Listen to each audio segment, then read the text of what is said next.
Japan is an island by the sea filled with volcanoes and it's beautiful. In the year negative a billion, Japan might not have been here. In the year negative 40,000, it was here, and you could walk to it, and some people walked to it. Then it got warmer, some icebergs melted, it became an island, and now there's lots of trees, because it's warmer. So now there's people on the island, they're basically sort of hanging out in between the mountains, eating nuts off trees, and using the latest technology, like stones and bowls. Ding dong, it's the outside world, and they have technology from the future, like really good metal and crazy rice farms. Now you can make a lot of rice really, really quickly. That means if you own the farm, you own a lot of food, which is something everybody needs to survive. So that makes you king. Rice farming and rice kingdoms spread across the land, all the way to here. The most important kingdoms were here, here, here, here, here, here, and here. But this one was the most important, ruled by a heavenly superperson, or emperor for short. Knock knock, get the door, it's religion. The new prince wants everyone to try this hot new religion from Biekt. Please try this religion, he said. No, said everybody. Try it, he said. No, said everybody again, quieter this time. And so the religion was put into place, and all the rules that came with it. Then the government was taken over by another clique, and they made some reforms, like making the government govern more, and making the government more like China's government, which is a government that governs more. Hi, China, they said. Hi, dipshit, said China. Can you call us something else other than dipshit, said Japan. Like what, said China. How about Sunrise Land, said Japan. And they stole China's alphabet and wrote a book about themselves. And then they made lots of poetry and art and another book about themselves. Then they stopped moving the capital every time the emperor died and kept it in one place for a while, right here. And they conquered the north finally. Get that squared away. A rich hipster named Kukai is bored with modern Buddhism, visits China, and learns a better version, which is more spiritual. Comes back, reinvents the alphabet, and causes art and literature to be great for a long time.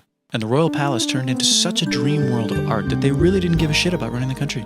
So if you live outside the palace, how are you supposed to protect your shit from criminals? Hire a samurai. Everyone started hiring samurai. Rich, important people hired samurai. Poor people who could not afford to hire samurai did not hire samurai. The samurai became organized and powerful, more powerful than the government. So they made their own military government, here. They let the emperor still be emperor, but the shogun is actually in control. Breaking news, the Mongols have invaded China. We've invaded China, said the Mongols. Please respect us, or else we might invade you as well. Okay, said Japan. So the Mongols came over, ready for war, and died in a tornado. But they tried again, and had a nice time fighting with the Japanese, but then died in a tornado. Then the emperor overthrows the shogunate. Then the shogunate overthrows him back and moves to Kyoto and makes a new shogunate. And the emperor can still dress like an emperor if he wants, that's fine. Now there's more art. Like painting with less colors, collaborative poetry, plays, monkey fun, tea parties, gardening, architecture, flowers. It's time for who's going to be the next shogun. Usually it's the shogun's kid, but the shogun doesn't have a kid. So he tries to get his brother to quit being a monk and be the next shogun. He says okay, but then the shogun has a kid. So now who's it going to be? Vote now on your phones. And everyone voted so hard that the palace caught on fire and burned down. The shogun actually didn't care. He was off somewhere doing poetry. And the whole country broke into pieces. Everyone is fighting with each other for local power, and it's anybody's game. Knock knock, it's Europe. No, they're not here to take over. They just want to sell some shit, like clocks, and guns, and Jesus. So that's cool, but everyone's still fighting each other for control, now with guns. And wouldn't it be nice to control the capital, which right now is puppets, with no one controlling them? This clan is ready to make a run for it, but first they have to trample this smaller clan, which is in the way. Surprise, the smaller clan wins, and the leader of that clan steals the idea of invading the capital and invades the capital, and it goes very well. He's about halfway through conquering Japan when someone who works for him kills him, and then someone else who works for him kills them, and that guy finishes conquering Japan. And then he confiscated everybody's swords, and made some rules. And now I'm going to invade Korea, and then hopefully China, he said, and failed, and also died. But before he died, he told these 5 guys to take care of his 5-year-old son until he's old enough to be the next ruler of Japan. And the 5 guys said, yeah, right, it's not going to be this kid, it's going to be one of us, because we're grown-ups. And it's probably going to be this guy, who happens to be way more rich and powerful than the others. A lot of people support him, but a lot of people support not supporting him. They have a fight, and he wins, and starts a new government, right here. And he still lets the emperor dress like an emperor, and have very nice things. But don't get confused, this is the new government, and they are very strict. So strict they closed the country. No one can leave, and no one can come in. Except for the Dutch, if they want to buy and sell shit, but they have to do it right here.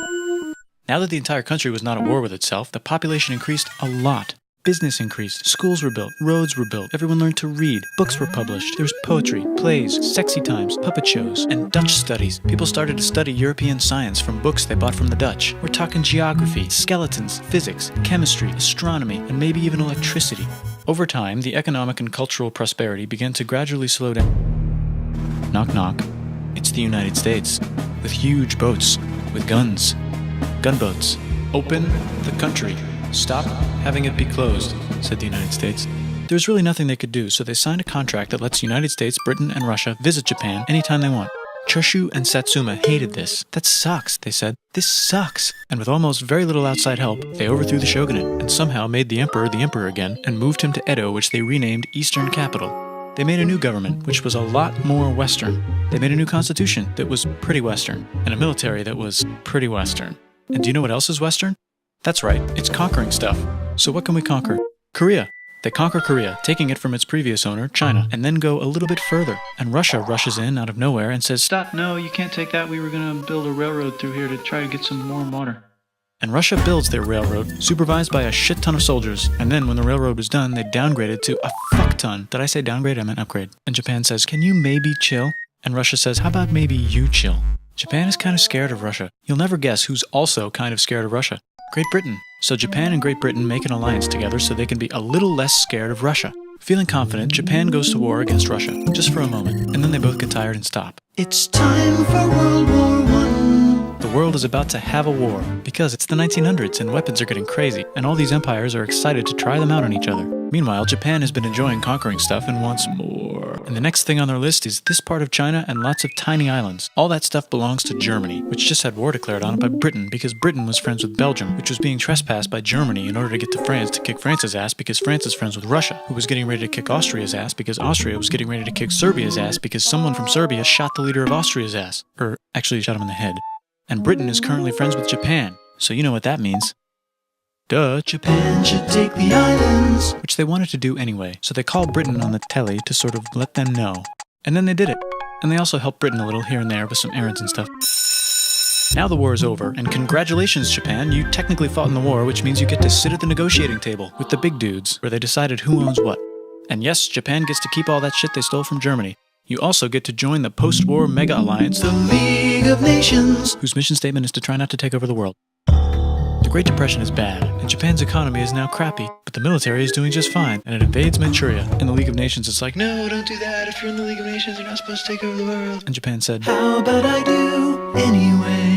and Japan invaded more and more and more and more of China, and was planning to invade the entire East. You've got mail. It's from Germany, the new leader of Germany. He has a cool mustache, and he's trying to take over the world and needs friends. This also got forwarded to Italy. They all decided to be friends because they had so much in common. It's time for World War II. Germany is invading the neighbors. Then they invade the neighbors' neighbors. Then the neighbors' neighbors' neighbors, who happened to be Britain, said, holy shit. And the United States started helping Britain because they are Good friends. and started not helping Japan because they're Friends and our friends are not friends. Plus they're planning on invading the entire ocean. The United States is also working on a large, very huge bomb, bigger than any other bomb, ever, just in case.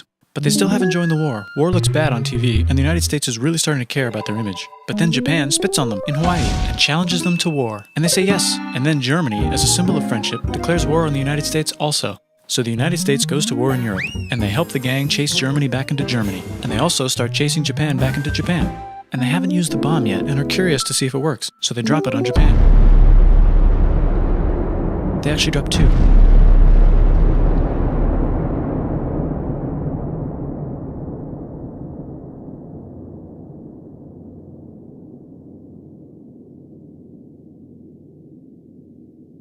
The United States installed a new government, inspired by the United States government, with just the right ingredients for a Post-war economic miracle. and Japan starts making TVs, VCRs, automobiles, and camcorders as fast as they can, and also better than everybody else. They get rich, and the economy goes wild, and then the miracle wears off. But everything's still pretty cool, I guess. Bye